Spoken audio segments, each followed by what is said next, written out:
childbearing for women slaves would start as young as 13 years old. It's more than possible that 4 to 5 pregnancies would have been expected by the time she turned 20.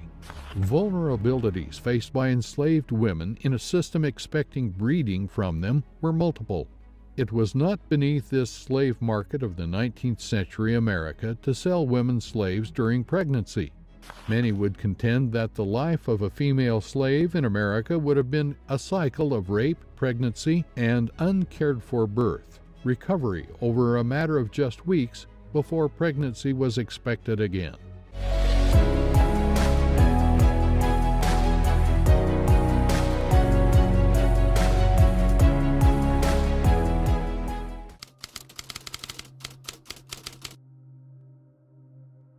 Laws and acts passed across the 18th century in America steadily degraded and destroyed any personhood an enslaved individual had.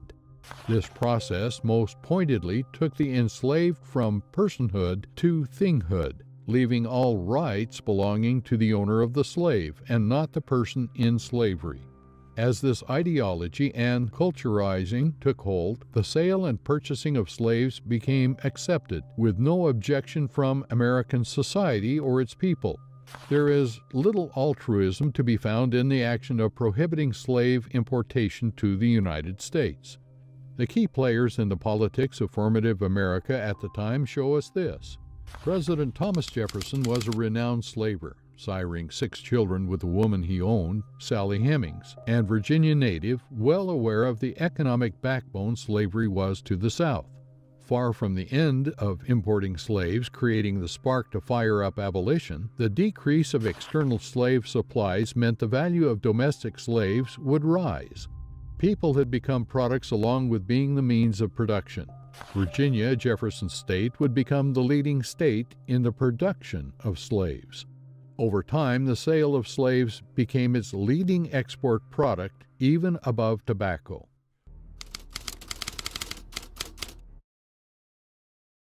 Bro, I know from reading some books like in the South, of course, like that was their leading export or import or their main means of funding was slavery. And this chattel slavery thing, that was a big part of what led to the Civil War. These cats was racist, you know what I'm saying? But at the same time, like without slavery, they had no money. You know what I mean? So I understand why, the Confederates will go ahead and wage war on this, but, just listening to how they treated the women, just breeding them. At the turn of the 19th century, the transatlantic slave trade was coming to its end. In Britain, William Wilberforce led a movement made up of Quakers and evangelicals to set up the Committee for the Abolition of Slave Trade. Come 1807, the Parliament of Britain passed the Slavery Trade Act, and the turn of the tide in colonial Britain increased calls for the abolition of slavery in America. At this time, the economics of slave labor and its produce was only growing in America. The production of sugarcane, cotton, and rice, particularly in the Deep South and Western America, were lucrative to the point of being viable political capital. Before the American Civil War, King Cotton was a phrase used to summarize the productive monopoly slave states had over abolitionist states in the North. This importance of cotton economically had secession states convinced there would not even be a chance of war with northern states. Yet, in the layered, complicated history of the United States, at a time when slave labor was at its most profitable for America, Congress and President Thomas Jefferson supported calls for abolition. From 1808, importing slaves to America was prohibited as the cotton engine was invented and its production and demand for labor only rose.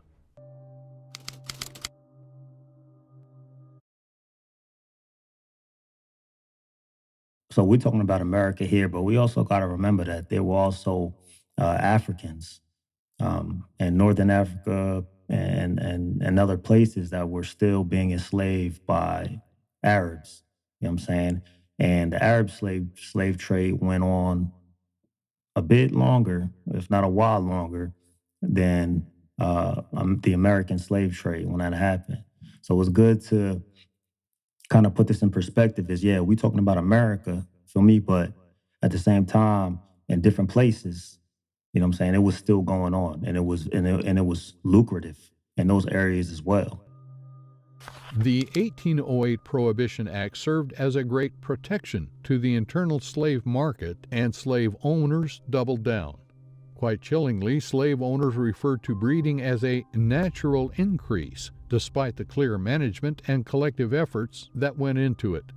In an utter tangle of priorities, black women enslaved in America became a rare pillar, receiving free health care, if not the very first.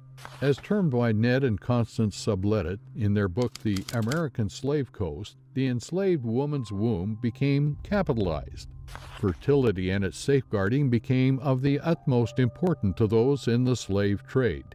It's understood that home medical journals began to be circulated to aid slaves through difficult births when the matter would have been previously disregarded. Black female slaves were expected to produce 4 to 5 children. Let there be no mistake, the high mortality rate of slaves was a cornerstone of breeding's importance. Good breeding stock was commonly used to advertise a female slave for sale. Many women in these circumstances would have found themselves being continually bartered and incentivized by slave and plantation owners. It was not uncommon for an enslaved woman to have been posed an offer of freedom should she bear 15 children. The reality They treated us like animals, like worse than animals, honestly. It's just sad to know that, people, human beings, our ancestors went through this type of treatment, man, and survived. A lot of them survived, but a lot of them didn't, and that's a sad fact, man. And it's something that I believe that we should be telling our children, and it should be taught in schools, not the watered down version that I was taught when I was in school and shit, but it should be something that we're told the blunt truth of how we were treated, how Americans, Black Americans, were treated. was a child as young as 12 to 13 could be forced into pregnancy and give birth to a child that would be taken from her only to be forced into a life of slavery. But people had become products under this system. The means were nothing short of dehumanizing. Childbearing for women slaves would start as young as 13 years old.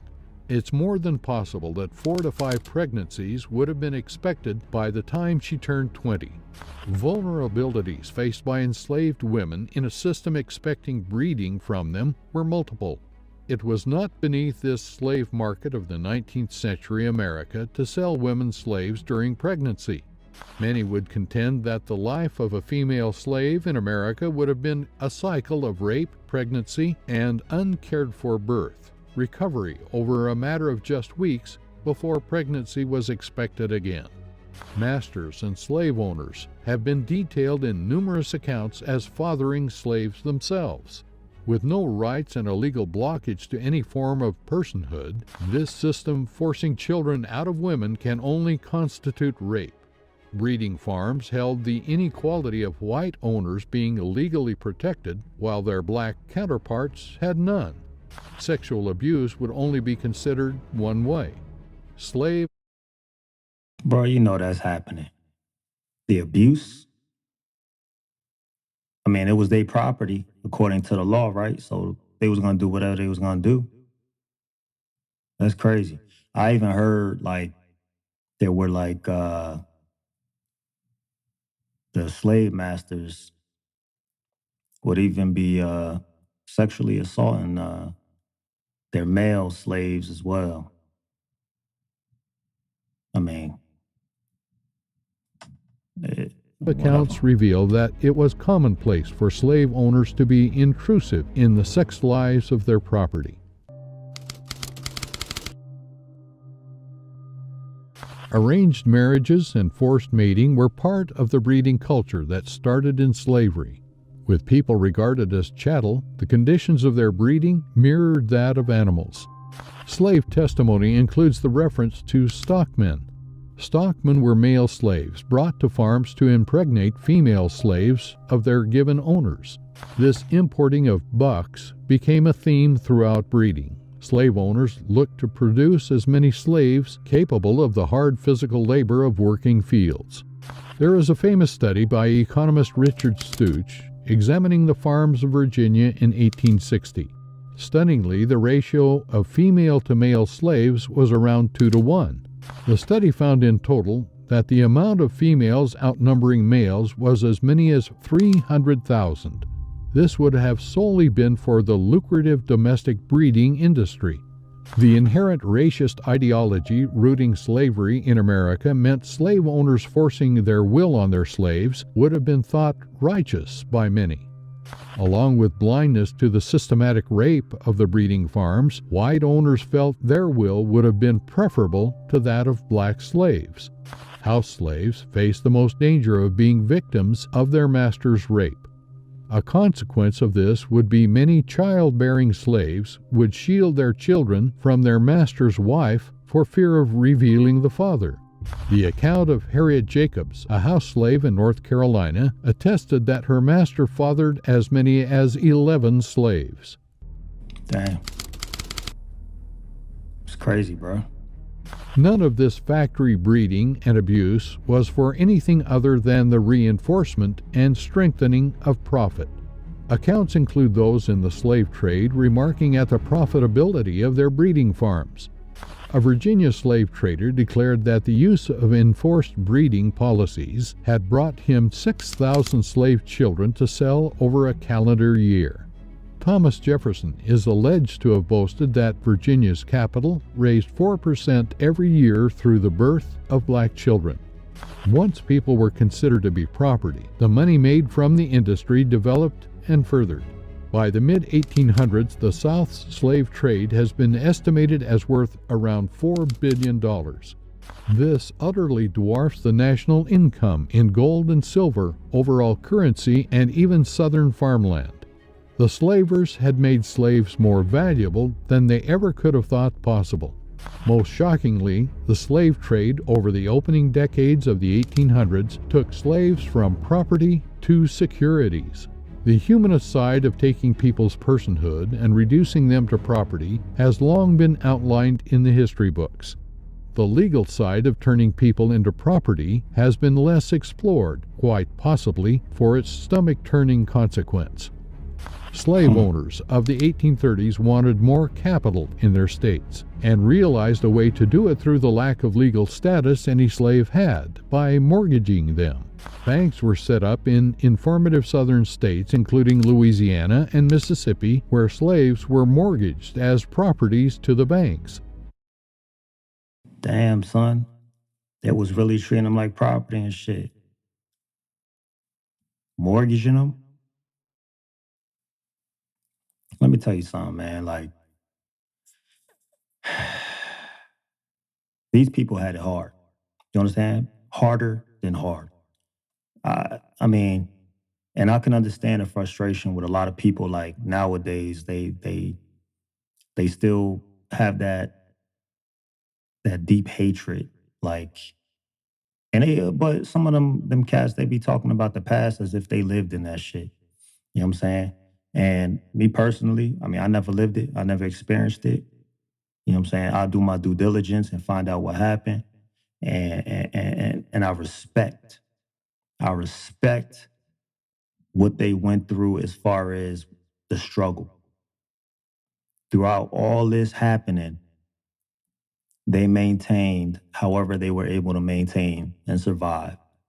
You know what I'm saying? So that Black people nowadays are still here. And I think it's important that Black people, even everybody, all Americans, but especially Black people, do this type of research and due diligence and find out what their ancestors and stuff went through, because they should not be forgotten.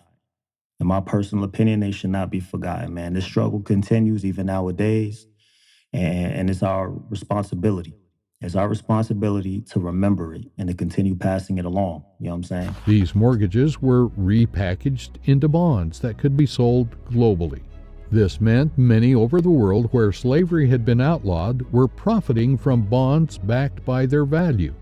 In a sardonic twist, arguably, the prohibition of the slave trade ended up developing the financial roots it formed over an allegedly enlightened world. I done talked enough about it.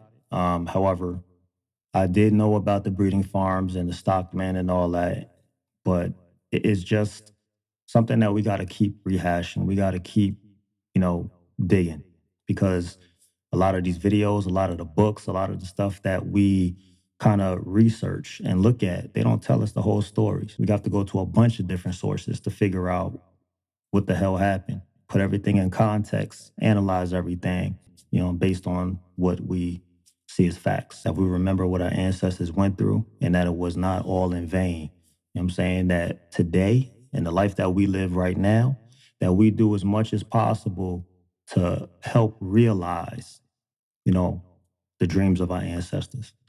You know what I'm saying? That we do our best to educate our children, people, whatever, don't matter. But to pass this information along so that everybody else know about it. And some people not gonna want to hear it, bro. Be like, that's the past, that's not happening, woo, woo, woo. That's cool. You gonna feel how you feel, you say what you say. But it's our responsibility to tell the truth. Not this watered down shit that they be feeding us. You know what I'm saying? But dig, man. It's gonna take some work. Put in the work. Do your due diligence. Get the information. But just don't hold the information. You know what I'm saying? Apply the information. Disseminate the information. It's your responsibility, man. It's all of our responsibility. Knowing that my people went through this is heartbreaking, bro. It's heartbreaking. And we need to do something. We need to educate other people, bro. You know what I'm saying? But yeah, this was a video from Bizarre History. The original link's going to be in the description. Won't you stop by their channel, show them some love. But until next time, peace and blessings.